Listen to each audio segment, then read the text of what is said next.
할렐루야. 4월 12일 목요일 아침 기도를 시작하도록 하겠습니다. 다 함께 사도신경으로 신앙 고백 하시겠습니다. 나는 전능하신 아버지 하나님 천지의 창조주를 믿습니다. 나는 그의 유일하신 아들 우리 주 예수 그리스도를 믿습니다. 그는 성령으로 잉태되어 동정녀 마리아에게서 나시고 본디오 빌라도에게 고난을 받아 십자가에 못 박혀 죽으시고 장사된 지 사흘 만에 죽은 자 가운데서 다시 살아나셨으며 하늘에 오르시어 전능하신 아버지 하나님 우편에 앉아 계시다가 거기로부터 살아있는 자와 죽은 자를 심판하러 오십니다. 나는 성령을 믿으며 거룩한 공교회와 성도의 교제와 죄를 용서받는 것과 몸의 부활과 영생을 믿습니다. 아멘. 찬송가 327장입니다. 통일 찬송가는 361장 주님 주실 화평, 찬송가 327장, 통일 찬송가는 361장입니다. 주님 주실 화평 찬양 올려드립니다. 주님 주실 화평 믿음 얻기 위해 너는 정성껏 기도했나. 주의 제단 앞에 모두 바치기 전 복을 받을 줄 생각 마라. 주의 제단에 산 제사 드린 후에 주 내 맘을 주장하니 주의 뜻을 따라 그와 동행하면 영생 복락을 누리겠네. 주의 밝은 빛에 항상 활동하며 선한 사업을 힘쓰겠나. 자유 얻으려면 주의 뜻을 따라 너의 모든 것 희생하라. 주의 제단에 산 제사 드린 후에 주 내 맘을 주장하니 주의 뜻을 따라 그와 동행하면 영생 복락을 누리겠네. 주의 제단 앞에 모두 바친 후에 주와 온전히 삭히겠네. 주님 주신 기쁨 또한 그의 사랑 어찌 말로 다 형용하랴. 주의 제단에 산 제사 드린 후에 주 내 맘을 주장하니 주의 뜻을 따라 그와 동행하면 영생 복락을 누리겠네. 아멘.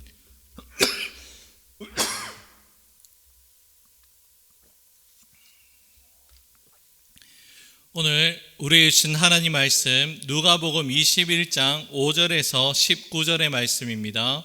누가복음 21장 5절에서 19절의 말씀입니다.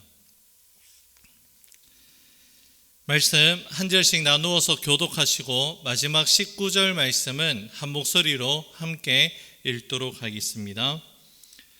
어떤 사람들이 성전을 가리켜 그 아름다운 돌과 헌물로 꾸민 것을 말하며 예수께서 이르시되 너희 보는 이것들이 날이 이르면 돌 하나도 돌 위에 남지 않고 다 무너뜨려지리라. 그들이 물어 이르되 선생님이여 그러면 어느 때에 이런 일이 있겠사오며 이런 일이 일어나려 할 때에 무슨 징조가 있사오리까? 이르시되 미혹을 받지 않도록 주의하라. 많은 사람이 내 이름으로 와서 이르되 내가 그라하며 때가 가까이 왔다 하겠으나 그들을 따르지 말라. 난리와 소유의 소문을 들을 때에 두려워하지 말라. 이 일이 먼저 있어야 하되 끝은 곧 되지 아니하리라. 또 이르시되 민족이 민족을 나라가 나라를 대적하여 일어나겠고 곳곳에 큰 지진과 기근과 전염병이 있겠고 또 무서운 일과 하늘로부터 큰 징조들이 있으리라. 이 모든 일 전에 내 이름으로 말미암아 너희에게 손을 대어 박해하며 회당과 옥에 넘겨주며 임금들과 집권자들 앞에 끌려가려니와 이 일이 도리어 너희에게 증거가 되리라. 그러므로 너희는 별명할 것을 미리 궁리하지 않도록 명심하라.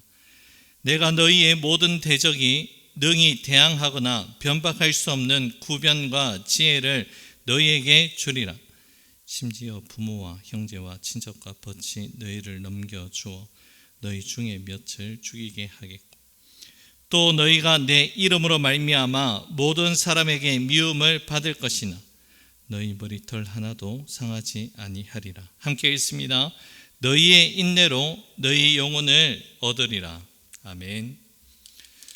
오늘 본문의 말씀은 성전 파괴의 때와 그리고 징조에 관한 예수님의 예언의 말씀이 담겨져 있습니다. 5절 말씀에서 5절과 6절에서 사람들은 성전의 아름다운 그 외적 모습에 대해서 찬사를 아끼지 않습니다. 하지만 예수님께서는 앞선 성전 정화 사건에서 성전이 강도의 소굴이 되었다라고 선언하실 때 예언하신 것을 다시 한번 재차 확인하시면서 돌 위에 돌 하나도 남지 않겠다라고 말씀하십니다. 이러한 성전 파괴 예언을 들은 사람들이 예수님께 질문을 던집니다. 본문 7절 말씀입니다. 그들이 물어 이르되 선생님이여 그러면 어느 때에 이런 일이 있겠사오며 이런 일이 일어나려 할 때에 무슨 징조가 있사오리까? 예수님께서는 성전의 멸망 이전에 일어날 일들에 대해서 상세하게 말씀을 해 주시면서 믿는 자들이 어떠한 태도로 살아가야 하는지에 대해서도 분명하게 말씀을 하여 주십니다.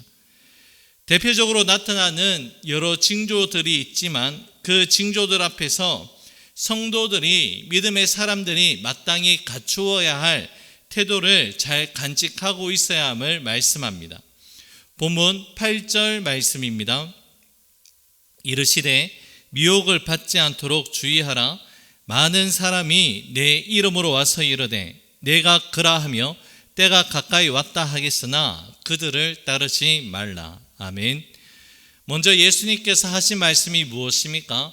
미혹을 받지 않도록 주의하라는 그 말씀입니다. 거짓 그리스도가 와서 자신이 재림한 예수라고 외치는 그 미혹을 받지 않도록 주의해야 한다는 말씀입니다. 미혹한다라는 이 말씀은 비슷한 것으로 유혹하여 헛된 길로 빠지게 하고 결국에는 타락하게 된다라는 그 뜻을 가집니다. 비슷하게 시작을 하긴 하지만 결국에는 파멸의 길로 빠지게 만드는 것이 바로 미혹하는 것이죠.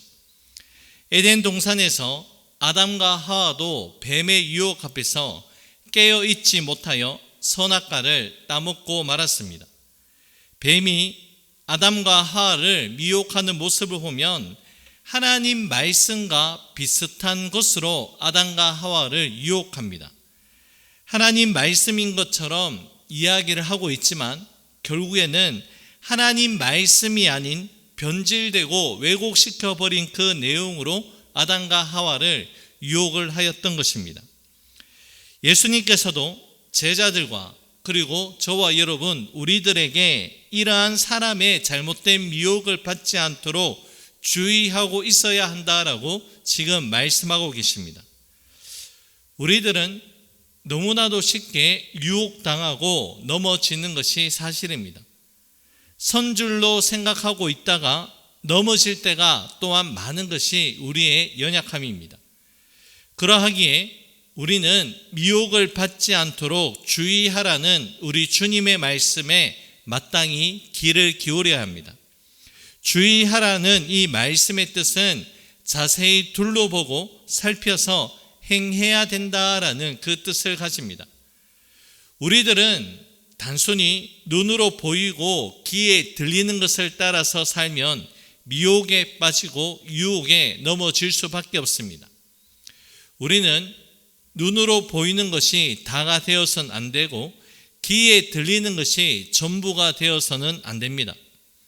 우리는 항상 오늘 우리에게 말씀하시는 하나님의 말씀을 삶과 선택의 기준으로 삼아서 말씀으로 단단히 무장하고 믿음으로 철저히 경계하며 오늘의 삶을 살아가야 합니다. 미혹의 유혹의 영을 깨어 이길 수 있는 것은 성령의 능력, 말씀의 능력밖에 없습니다. 예수님이 광야에서 40일 금식하실 때에 사단의 시험과 사단의 유혹 앞에서 무엇으로 그 모든 것을 이겨내셨습니까? 바로 말씀입니다. 신명기 말씀에 기록되어 있는 하나님의 말씀으로 말미암아 사단의 모든 미혹을 이겨내셨습니다. 여러분, 하나님의 아들이신 예수님도 그러하셨습니다. 예수님이 다른 것으로 유혹과 시험을 이겨내신 것이 아니라 모든 강력을 파하는 하나님의 말씀으로 이겨낼 수 있다는 것을 친히 우리에게 본을 보여주셨다는 것이죠. 사랑하는 여러분, 하나님의 말씀으로 무장하시기 바랍니다. 하나님의 말씀으로 모든 유혹과 미혹, 시험을 이겨낼 수 있는 저와 여러분들 될 수 있기를 우리 주님의 이름으로 간절히 축복합니다. 예수님께서는 크고 작은 전쟁과 재난, 광범위한 기근과 질병, 그리고 여러 가지 재앙들이 닥치게 될 것이라고 말씀하십니다. 이러한 징조들 앞에서 예수님은 제자들에게 그리고 우리들에게 두려워하지 말라고 말씀을 하십니다. 전쟁이 일어나고 지진과 기근, 그리고 전염병이 창궐하게 된다면 어느 누구나 할 것 없이 큰 두려움에 사로잡히는 것이 저와 여러분들의 모습입니다.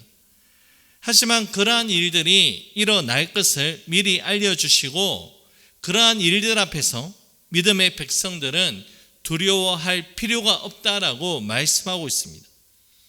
우리가 즐겨 암송하는 이사야 43장 1절 말씀을 기억하시기 바랍니다. 야곱아, 너를 창조하신 여호와께서 지금 말씀하시느니라.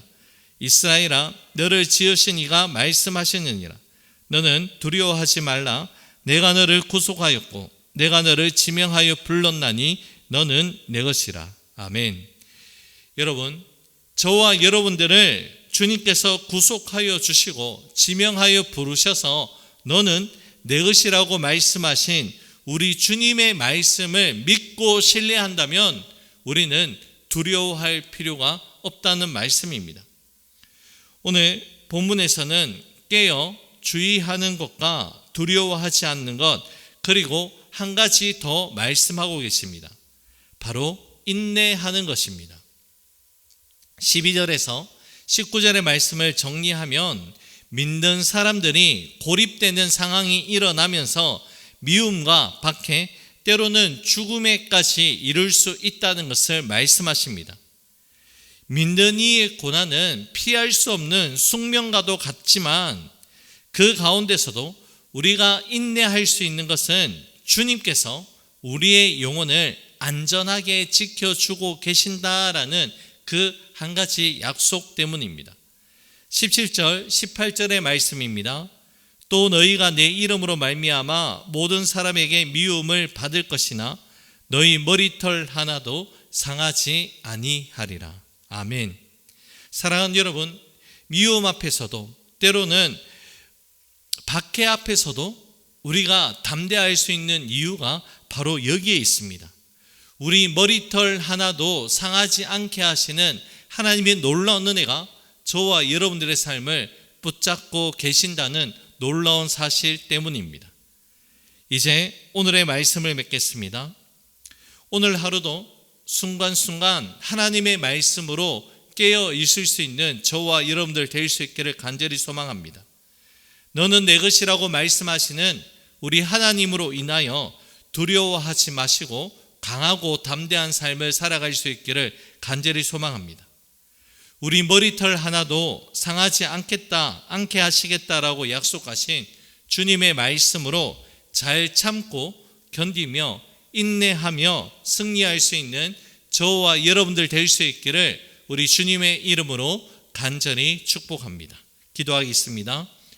고맙고 감사하신 사랑의 주님, 오늘 이 하루도 주님이 우리와 함께 하신다는 믿음의 확신 위에서 우리 머리털 하나도 상하지 않도록 우리를 지켜주시고 보호하여 주시는 하나님의 능력 가운데서 믿음 안에서 담대하게 승리할 수 있는 우리의 삶이 될 수 있도록 우리에게 은혜를 다하여 주시옵소서. 모든 것 주님께 감사드리오며 예수님 이름으로 기도 올려 드립니다. 아멘. 하늘에 계신 우리 아버지, 아버지의 이름을 거룩하게 하시며 아버지의 나라가 오게 하시며 아버지의 뜻이 하늘에서와 같이 땅에서도 이루어지게 하소서. 오늘 우리에게 일용할 양식을 주시고 우리가 우리에게 잘못한 사람을 용서하여 준 것 같이 우리 죄를 용서하여 주시고 우리를 시험에 빠지지 않게 하시고 악에서 구하소서. 나라와 권능과 영광이 영원히 아버지의 것입니다. 아멘. 개인적으로 기도하는 시간을 가지도록 하겠습니다.